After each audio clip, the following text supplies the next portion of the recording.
충청 앞에 성도 여러분, 안녕하세요. 함께 교과를 공부하는 여러분을 진심으로 정말로 열렬히 환영합니다. 오늘 제4과 예수 우리의 신실하신 형제라는 주제로 함께 연구하고자 합니다. 오늘은 특별히 신양교회 신재성 목사님과 함께합니다. 안녕하세요. 네, 안녕하세요. 네, 반갑습니다. 사과 기억절을 읽으면서 교과를 시작할 겁니다. 히브리서 2장 14절 말씀입니다. 자녀들은 혈육에 함께 속하였음에 그도 또한 한 모양으로 혈육에 함께 속하심은 사망으로 말미암아 사망의 세력을 잡은 자 곧 마귀를 없이 하시며. 목사님은 예수님 하면 가장 먼저 어떠한 좀 모습이 떠오르시나요? 예수님은 우리의 신실하신 친구시고 우리의 네. 구원자이시지만 사실 예수님은 또한 하나님의 아들이시잖아요. 그렇죠. 네, 하나님이십니다. 네, 맞습니다. 우리는 성경을 통하여 매일 예수님을 만나는데 먼저 우리가 알 수 있는 예수님의 모습은 하나님이시다라고 하는 진리입니다. 히브리서 1장은 하나님이신 예수님을 설명하면서 시작합니다. 네. 히브리서 1장 3절은 예수님은 하나님의 영광의 광채시며 본체의 형상이다라고 말하죠. 네. 그런데 때로 하나님이신 예수님만을 생각하면 어쩐지 우리에게서 굉장히 멀리 떨어져 있는 분이라는 생각이 듭니다. 그렇죠. 가까이 가기 어렵고 거룩한 하나님의 모습이 생각이 나죠. 예. 그런데 성경은 예수님의 또 다른 면도 보여주죠. 네. 어떤 면? 히브리서 1장을 보면 예수님은 분명히 하나님의 아들이시지만 2장에 가면 예수님은 우리에게 너희는 나의 형제다라고 말씀을 하시죠. 오늘 기억절처럼요. 그렇죠. 그래서 바울도 이렇게 얘기합니다. 히브리서 2장 12절에 이르시되 내가 주의 이름을 내 형제들에게 선포하고 내가 주를 교회 중에서 찬송하리라 하셨으니 우리에게 그러한 형제 같은 모습으로 나타나니 그렇게 소개하고 싶다라고 바울은 이야기하죠. 다시 히브리서 1장을 보면 예수님은 창조주이시며 거룩하신 하나님이시며 통치자의 모습으로 나타납니다. 예. 그러나 똑같은 예수님을 2장에 가면 우리를 위하여 대언하시는 대제사장의 모습으로 또 나타나죠. 예. 그러니 여러 가지 모습이 사실은 성경 속에 있습니다. 오늘 우리가 함께 공부하는 히브리서 본문은 창조주이시며 통치자이신 예수님이 우리의 형제가 되셔서 우리 곁으로 오셨다라고 하는 것을 알려줍니다. 우리의 형님이잖아요. 그렇죠. 너무너무 가깝게 느껴집니다. 혹시 목사님 형제 있으십니까? 그렇죠, 있죠. 형제. 어때요? 동생 한 명 있습니다. 사이가 좋습니까? 나쁘진 않고 네. 좋지도 않고. 네. 그러나 항상 믿고 또 아. 의지하고 서로 기도해주고.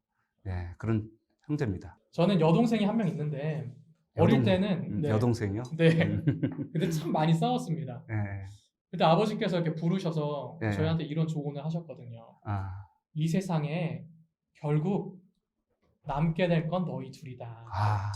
너희 둘은 세상에서 가장 가까운 존재이고 세상 모든 사람들이 외면할지라도 결국 서로를 도울 수 있는 사람은 유일하게 너희 둘뿐이다. 그래서 네, 그렇게 얘기를 해주셨어요. 음, 근데 어릴 때는 제가 그 말을 듣고 잘 이해를 못했거든요. 음. 근데 나이를 조금씩 먹고 어른이 돼서 보니까 음, 정말 세상에 덜렁 남겨질지라도 유일한 내 편은 내 형제, 내 가족분이구나 하는 사실을 알게 되었습니다. 오늘 성경에도 레위기 25장에 보면 가난으로 인하여 자신의 소유와 자유를 잃어버린 사람을 누가 구해줄 것인가에 대해서 나와 있습니다. 만일 너희 형제가 가난하여 그 기업 얼마를 팔았으면 그 근족이 와서 동족에 판 것을 물을 것이요. 오늘 본문을 보니까 만일 자신이 어찌할 수 없는 상황이 되면 누가 온다고요? 근족이 와서 라고 되어 있습니다. 근데 근족, 즉 가까운 형제를 말하는 것이죠. 형제가 와서 그 다른 형제의 빚을 갚아주고 사실 대속해주고 그를 자유롭게 하는 것이죠. 물론 이스라엘에는 희년 제도라는 게 있죠. 어떤 소유나 자유를 50년마다 돌아오는 희년 때 다시 돌려주는 제도입니다. 근데 목사님 50년 기다릴 만한가요? 힘들죠. 그렇죠. 평생이 다 가는 거니까요. 그렇죠. 저는 군대 2년도 쉽지 않더라고요. 2년 하셨습니까? 네. 그러니 사실 그 기간을 다 보내기란 너무나도 어려운 겁니다. 그래서 형제는 가장 가까운 형제를 위해 어려움 가운데 그 값을 대신 지불하고 구원해주는 존재가 되어야 하는 것이죠. 엄청난 의미가 담겨져 있는데요. 네. 근데 오늘 히브리서 본문에 예수님은 우리에게 그런 형제다라고 말씀을 해주십니다. 너무나도 은혜로운 말이죠. 사실 인류는 죄를 지었습니다. 예, 그리고 사단의 권세 아래 있게 되었죠. 예, 사도 바울은 우리가 죄 아래 팔린 존재가 되었다라고 분명히 이야기합니다. 그렇죠. 로마서 7장의 말씀을 목사님께서 읽어주시겠습니다. 예. 로마서 7장 14절. 우리가 율법은 신령한 줄 알거니와 나는 육신에 속하여 죄 아래 팔렸도다. 오호라 나는 공고한 사람이로다. 이 사망의 몸에서 누가 나를 건져내랴. 그렇죠. 이 사망의 몸에서 누가 나를 건져내랴. 음, 죄의 삭은 사실 사망이기 때문에 우리는 죽을 수밖에 없습니다. 예, 그런데 누가 우리를 구원하겠습니까? 누가 대속해 줍니까?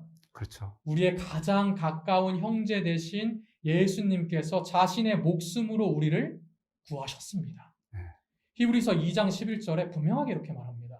거룩하게 하시는 자와 거룩하게 함을 입은 자들이 다 하나에서 난 자라. 그러므로 형제라 부르시기를 부끄러워 아니하시고. 오, 형제라는 거예요. 형제니까 그렇게 해주신다는 의미입니다. 음. 영감의 교훈을 목사님께서 읽어주시겠습니다. 가난으로 인하여 한 히브리 사람이 부득불 자기의 기업을 내놓고 자신의 몸종으로 팔리게 될 때 그와 그의 기업을 속량할 책임은 가장 가까운 친족에게 돌아갔다. 그와 같이 우리를 속량하는 사업과 죄로 말미암아 잃어버린 우리의 유업은 우리의 친족 대신 예수께 돌아갔다. 예수께서 우리의 친족이 되신 것은 우리를 속량하기 위함이었다. 아멘. 우리를 위하여 형제가 되어주신 예수님을 생각하니 오늘 예수님이 정말 가깝게 느껴집니다. 그렇죠. 그런데 하나님이신 예수님께서 우리의 형제가 되어주시는 것은 우리에게는 좋은 일인데 예수님 자신에게는 상상할 수도 없는 어려운 일이라고 생각이 듭니다. 맞아요. 그 상상할 수도 없이 어려운 일. 네. 그것을 우리는 월요일 교과를 통해서 한번 이야기를 나눠볼까요? 아, 네. 목사님은 어떠세요? 목사님의 형제가 자랑스러우신가요? 예, 너무너무 자랑스럽죠. 그런데 만약 나의 형제가 굉장히 좀 부족하고 네. 집안에서도 말썽을 막 일으키는 존재라면 어떨까요? 그래도 그 사람이 자랑스러울까요? 괜찮을까요? 그러면 조금 부끄럽겠죠? 저는요, 한 방송을 통해서 그러한 형제들의 이야기를 본 적이 있습니다. 아, 그래서 좀 망나니 같은 형제가 있었어요. 어, 그랬더니 다른 형제에게 그 사람이 당신 동생이죠? 이렇게 물어보는 겁니다. 그랬더니 그 사람이 나는 그런 동생 없습니다! 아, 이렇게 대답을 하는 거죠. 부끄러워하는 겁니다. 저는 그 모습을 보면서 예수님 앞에서 우리는 어떠한 형제일까라고 생각을 해보았습니다. 사실은 뭐 하나 자랑할 게 없죠. 예, 그렇죠. 어쩌면 인간이란 존재는 하나님에게 있어서는 굉장히 부끄러울 수 있는 존재일 수도 있습니다. 예, 그러나 예수님은 우리를 형제라 부르기 부끄러워하지 아니하시고 오, 형제를 삼아주시기 위하여 많은 것들을 포기하십니다. 아, 오늘 본 교과에 보면 히브리서 11장 24절로부터 26절에 나오는 모세의 이야기를 해줍니다. 예. 성경절을 먼저 읽어볼까요? 히브리서 11장 24절. 믿음으로 모세는 장성하여 바로의 공주의 아들이라 칭함을 거절하고 25절. 도리어 하나님의 백성과 함께 고난 받기를 잠시 죄악의 낙을 누리는 것보다 더 좋아하고. 네, 여기에 보면 모세는 당시에 이집트의 권력은 가진 공주의 아들로서 높은 수준의 교양과 군사훈련을 받았습니다. 왜냐하면 그가 권력을 이어받을 사람이었기 때문이죠. 화이트인도 부조와 선지자에 뭐라고 얘기하냐면 군대의 지휘관으로서 그의 능력은 애굽 군대의 총애를 받았으며 그의 비범한 인물로 일반인들에게 알려졌다라고 말하죠. 국왕은 그의 양손을 자기의 보좌의 후계자로 삼기로 결심했고 그 청년은 그의 높은 지위를 위하여 교육을 받았다라고 말합니다. 그런데 어느 날 그는 힘도 없고 능력도 없는 노예인 그들의 동족을 위하여 그의 모든 것들을 내려놓기로 선택하죠. 그들과 함께 하기로 결정합니다. 그랬을 때 모든 것을 버릴 수밖에 없었죠. 그런데 생각을 해보면 우리의 형제 되신 예수님은 모세보다 더 큰 것, 더 엄청난 것을 버려야만 했습니다. 우리는 상상할 수도 없죠. 그렇죠. 아니, 모세는 그냥 저 옛날 뭐 그 근방에선 최고의 왕국이었지만 네. 한 지구의 나라의 이집트 왕자를 버린 거지만 네. 예수님은 하늘의 보호자를 내려놓고 우리의 형제가 되기 위하여 이 땅에 오셨습니다. 예수님은 우리를 위하여 상상할 수도 없는 엄청난 것을 내려두고 우리에게 오셨는데 오늘 우리는 예수님을 어떻게 생각하고 있나요? 아, 바울이 히브리서를 기록할 당시 우리가 뭐 그동안 교과 공부를 계속 해오면서 들은 내용이지만 그리스도인들은 모두 어려움 가운데 빠져 있었습니다. 히브리서 10장 33절을 보면 이러한 내용이 있습니다. 히브리서 10장 33절. 혹 비방과 환난으로서 사람에게 구경거리가 되고 혹 이런 형편에 있는 자들로 사귀는 자 되었으니. 여기서 보면 본문은 환난으로서 구경거리가 되었다라고 이야기합니다. 이는 고대 사회의 문화를 너무나도 잘 나타내주고 있어요. 네. 고대 사회에서는 이런 어떠한 문제를 저지른 사람을 극장이나 대형 경기장에 모아놓고 공개적인 망신을 줍니다. 그리고 그 다음에 로마 문화를 우리가 너무나도 잘 알죠? 투기장이나 극장에서 처형하는 모습들. 네. 그러한 모습들을 오늘 본문은 이야기하고 있죠. 음. 이러한 일들이 계속되니까 많은 그리스도인들은 누구를 이야기하기 꺼려했을까요? 예수님을 예수님을 이야기하기를 이야기하기 꺼려했죠. 꺼려했죠. 부끄러워하기 시작한 겁니다. 어떤 사람들은 부인하고 욕되게 하는 사람들도 있었겠죠. 그런데 예수님은 그러한 사람들을 위하여, 우리를 위하여 상상할 수 없는 많은 것들을 포기하시고 우리를 형제라고 말하시고 형제 되기 위해 오셨습니다. 오늘 예수님께서 우리에게 이렇게 말씀하십니다. 마태복음 10장 32절입니다. 누구든지 사람 앞에서 나를 시인하면 나도 하늘에 계신 내 아버지 앞에서 저를 시인할 것이요. 네. 때로는 우리도 어려움 가운데 처할 수가 있습니다. 믿음의 위기가 올 때도 있을 것입니다. 네. 그러나 예수님께서 우리를 위하여 형제 되기 위하여 오셨다는 사실을 기억하시기를 간절히 원합니다. 위기가 올 때 우리는 더욱더 우리의 형제 되신 예수님을 붙잡아야 합니다. 히브리서 4장 우리 목사님께서 한번 읽어주세요. 14절입니다. 그러므로 우리에게 큰 대제사장이 있으니 승천하신 자 곧 하나님의 아들 예수시라. 우리가 믿는 도리를 굳게 잡을지어다.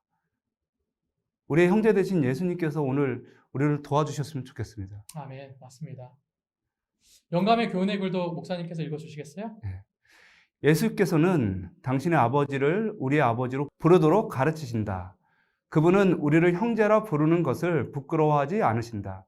구주께서는 우리를 하나님의 가족으로 영접하고 싶은 마음이 너무나 강하고 간절하셔서 우리가 하나님께 나아갈 때 사용해야 하는 첫 번째 말로 거룩한 관계를 보증하는 우리 아버지라는 말을 사용하게 하신다. 아멘. 근데 형제이신 예수님만을 생각하면 저는 또 이런 생각도 드는 것 같아요. 하나님은 그래도 하나님이시잖아요. 그러니까 우리가 겪는 이러한 어려움들도 다 겪었을까? 혹 우리가 오늘 겪는 이러한 고통, 또 시험, 어려움들도 다 공감해 주실까? 하는 생각이 들 것 같아요. 그래서 그 점을 화요일 소지를 통해서 함께 좀 알아보려고 합니다. 히브리서는 예수님께서 우리를 대표하여 돌아가시기 위하여 우리와 같은 인성을 취하셨다라고 말합니다. 이게 화요일 소지의 내용이에요. 히브리서 2장 14절에는 자녀들은 혈육과 함께 속하였으며 그도 또한 한 모형으로 혈육에 함께 속하심은 사망으로 말미암아 사망의 세력을 잡은 자 곧 마귀를 없이 하시며 또 죽기를 무서워함으로 일생에 매여 종노릇하는 모든 자들을 놓아주려 하심이라고 말합니다. 여기에 혈과 육이라는 표현이 있죠. 그 표현은 우리 인간이 갖고 있는 연약한 점들에 대해서 이야기합니다.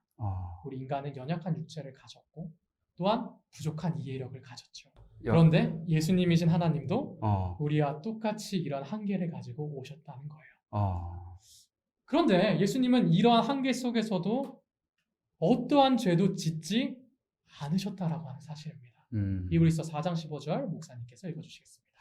우리에게 있는 대제사장은 우리의 연약함을 체휼하지 아니하는 자가 아니요 모든 일에 우리와 한결같이 시험을 받은 자로되 죄는 없으시니라. 예수님은 인간의 연약한 모습으로 오셨지만 죄는 짓지 않으시고 그렇기 때문에 자신을 흠없는 제물로 드리실 수 있었습니다. 히브리서 9장 13절엔 이렇게 말합니다. 염소와 황소의 피와 및 암송아지의 죄로 부정한 자에게 뿌려 그 육체를 정결케 하여 거룩게 하거든. 하물며 영원하신 성령으로 말미암아 흠 없는 자기를 하나님께 드린 그리스도의 피가 어찌 너희 양심으로 죽은 행실에서 깨끗하게 하고 살아계신 하나님을 섬기게 못하겠느뇨? 라고 말하죠. 그래서 저는 우리의 구원자 되시는 예수님께 더욱더 의지할 수 있는 것 같습니다. 왜냐하면 우리랑 똑같이 오셨지만 네. 그분은 죄가 없으셨기 때문에 오늘 우리가 얼마나 힘들고 어려운지도 아실 거라고 생각하기 때문입니다. 히브리서 2장 17절은 이렇게 말합니다. 그러므로 저가 범사의 형제들과 같이 되심이 마땅하도다. 이는 하나님의 일에 자비하고 충성된 대제사장이 되어 백성의 죄를 구속하려 하심이라. 자기가 시험을 받아 고난을 당하셨은즉 시험 받는 자들을 능히 도우시느니라. 오늘 교과를 보면 예수님께서는 고난을 통하여 온전하여 주셨다는 표현이 또 나옵니다. 네. 그렇다면 예수님께서 고난 전에 온전하지 못했다는 뜻인가요? 네. 좀 오해의 소지가 있는 그런 질문인 것 같아요. 그런데 수요일 소지가 그 질문에 대하여 답을 드릴 수 있을 것 같습니다. 히브리서는 목사님께서 말씀하신 그런 표현들이 사실 많이 있습니다. 대표적으로 하나만 살펴보죠. 히브리서 2장 10절에 만물이 인하고 만물이 말미암은 자기에게 많은 이들을 이끌어 영광에 들어가게 하시는 일에 저희 구원의 주를 고난으로 말미암아 온전케 하심을 합당하도다. 이렇게 얘기하거든요. 우리는 지금까지 예수님께서 하나님의 아들이시고 또 하나님 그 자체이시며 흠이 없고 거룩하시다는 사실을 함께 나누었습니다. 네. 그런데 온전하게 되셨다라고 하는 이 표현은 왠지 예수님께서 도덕적으로 윤리적으로 온전하지 못하셨기 때문에 온전해지셨다라고 하는 걸로 들립니다. 그런데 사실은 그런 표현이 아니죠. 예수님께서는 한 번도 죄를 지은 적이 없으셨습니다. 그렇다면 이 말은 무슨 뜻일까요? 네, 이 말의 뜻은 예수님께서 고난과 시험을 받으시고 그럼에도 불구하고 죄 없이 온전하고 흠없는 제물로 우리의 구원자가 되셨다라고 말하는 뜻입니다. 온전한 제물이 되는 과정은 사실 두 가지를 포함합니다. 첫 번째로 오늘 교과의 표현을 빌려 우리의 구원의 대장이 되시기 위하여 시험과 고난을 겪으시고 온전히 우리를 위한 희생 제물이 되셨다라고 하는 거죠. 인간의 모습으로 고난을 겪었지만 흠 없이 온전한 제물로 법적인 정당성을 인정받았다라고 하는 뜻입니다. 그러니까 온전하지 않았다가 온전하게 돼서 온전해진 게 아니라 그 과정을 겪었지만 여전히 죄 없기 때문에 법적으로 온전한 제물이 되었다라고 이야기를 하는 거죠. 두 번째는 이 과정을 통하여 예수님은 순종이라고 하는 것을 배우시게 되었습니다. 그게 무슨 말인가? 좀 의아해하실 수 있어요. 그런데 예수님께서는 사실 그동안 순종할 필요가 없으셨습니다. 우선 히브리서 10장의 내용을 제가 읽고 다시 설명하도록 하겠습니다. 히브리서 10장 10절 이 뜻을 쫓아 예수 그리스도의 몸을 단번에 들이심으로 말미암아 우리가 거룩함을 얻었노라. 예수님께서 희생 제물이 되심으로써 우리가 거룩함을 얻었는데 그것은 순종했기 때문이죠. 사실 예수님은 그동안 하늘의 통치자셨습니다. 누구에게 순종할 필요가 없으셨죠. 근데 이 땅에 와서 고난을 겪으면서 예수님은 순종하는 법을 배우게 되셨죠. 히브리서 5장 9절에도 온전하게 되었은즉 자기를 순종하는 모든 자에게 영원한 구원의 근원이 되셨다라고 말하죠. 오늘 우리는 예수님의 고난을 통하여 누구도 거부할 수 없는 우리의 구원자 되시며 희생 제물이 되기에 법적 정당성을 가진 흠 없는 예수님을 만납니다. 그분은 고난을 통하여 순종을 배우셨고 또 우리에 대한 무한한 사랑을 보여주십니다. 오늘 교과 묵상의 내용이 오늘의 교과 내용을 잘 설명해 주는 것 같습니다. 교사님께서 한번 읽어주시겠습니까? 고난을 받으시고 승리하신 것이 예수님으로 하여금 자비롭고 신실한 대제사장이 되게 하였다. 예수님께서 더 자비로워지시기 위해 고난이 필요했던 것이 아니다. 이와는 반대로 예수님의 자비가 그분으로 하여금 우리를 구원하기 위해 십자가에 달려 돌아가시게 했다. 고난을 통해 우리를 위한 예수님의 사랑의 실체가 더 분명히 표현되고 드러나게 된 것이다. 감사합니다. 그럼 우리가 목요일 소지를 통해서 모본이 되시는 예수님에 대해서 좀 더 알아볼까요? 예수님은 그분의 삶을 통하여 우리로 하여금 하나님 앞에서 의롭게 사는 삶이 어떤 것인가를 보여주셨습니다. 히브리서 12장 1절과 2절을 목사님께서 읽어주시겠습니까? 예. 이러므로 우리에게 구름같이 둘러싼 허다한 증인들이 있으니 모든 무거운 것과 얽매이기 쉬운 죄를 벗어버리고 인내로써 우리 앞에 당한 경주를 경주하며 믿음의 주여 또 온전케 하시는 이인 예수를 바라보자. 저는 그 앞에 있는 즐거움을 위하여 십자가를 참으사 부끄러움을 개의치 아니하시더니 하나님 보좌 우편에 앉으셨느니라. 아멘.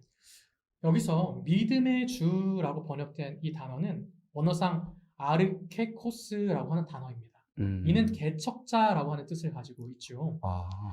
예수님은 모든 믿는 사람의 경주에 뭐가 되신 거예요? 개척자가 되신 거죠. 앞서 나가신 분이 되신 겁니다. 그분은 가장 먼저 이 경주를 성공적으로 끝내셨습니다. 그리고 예수님은 단순히 자, 나 잘 끝냈다. 너희들 나 어떻게 끝냈는지 봐라. 하는 것이 아니라 본문은 또 뭐라고 말해요? 온전케 하신다고 말하죠. 즉 우리로 하여금 그러한 경주를 펼칠 수 있도록 도우신다라고 하는 뜻이죠. 그래서 히브리서 2장 13절은 이렇게 말합니다. 목사님께서 읽어주세요. 또 다시 내가 그를 의지하리라 하시고 또 다시 볼지어다 나와 및 하나님께서 내게 주신 자녀라 하셨으니. 오늘도 하나님은 우리에게 자신의 의지하라고 말씀하십니다. 그분께서는 우리를 구하시고 가장 좋은 길로 인도하십니다. 예수님은 위기의 순간에도 가장 어려운 순간에도 하나님을 의지하는 모본을 보여주셨습니다. 하나님의 약속을 전적으로 신뢰하는 모본을 보여주셨습니다. 오늘 우리는 그러한 예수님을 바라보아야 합니다. 우리가 예수님을 바라보고 의지할 때에 예수님은 우리를 도우시고 예수님의 모본을 따라가도록 인도하실 것입니다. 영감의 교훈의 글을 읽어주시겠습니까?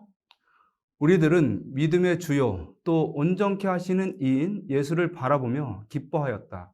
그리스도께서는 위대한 모본이시다. 주님의 품성은 우리들의 품성이 되어야 한다. 모든 탁월한 진리들이 주님 안에 있다. 인간이나 다른 모본에서 눈을 돌려 정직한 얼굴로 당신의 영광 가운데 계신 예수님을 바라보아야 한다. 이번 주 교과 말씀이 우리에게 정말 엄청난 은혜가 되는 것 같습니다. 네, 형제이신 예수님. 죄로 인해서 죽을 수밖에 없는 우리에게 형제가 되신 것이잖아요.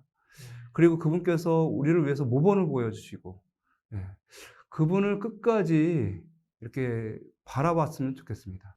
금요일 소지에 있는 시대의 소망의 말씀이 오늘 전체적인 효과를 잘 정리해 주는 것 같아요. 이 말씀을 읽고 좀 마무리하면 좋을 것 같습니다. 제가 한번 읽어보겠습니다. 네. 당신의 생애와 교훈으로 그리스도께서는 하나님 안에 그 기원이 있는 무아의 봉사에 대한 완전한 모본을 보셨다. 하나님께서는 자신을 위하여 살지 않으신다. 세계를 창조하시고 만물을 붙드심으로 그분은 계속하여 남을 위하여 봉사하고 계신다. 하나님이 그 해를 악인과 선인에게 비추게 하시며 비를 의로운 자와 불의한 자에게 내리우심이라. 하나님께서는 이 봉사의 이상을 당신의 아들들에게 맡기셨다. 예수께서는 당신의 모본을 통하여 봉사한다는 것이 무엇을 의미하는 것인지 가리키기 위해 인간의 선두에 서도록 보내심을 받았다. 그럼 이번 한 주도 우리의 형제 되시고 구원자 되시는 예수님을 바라보는 한 주가 되기를 바라면서 교과를 마치면 좋을 것 같습니다. 예. 그럼 다음 주 교과로 다시 만날 때까지 예수님과 함께 하시는 한 주가 되었으면 좋겠습니다. 묵상으로 교과를 마치겠습니다.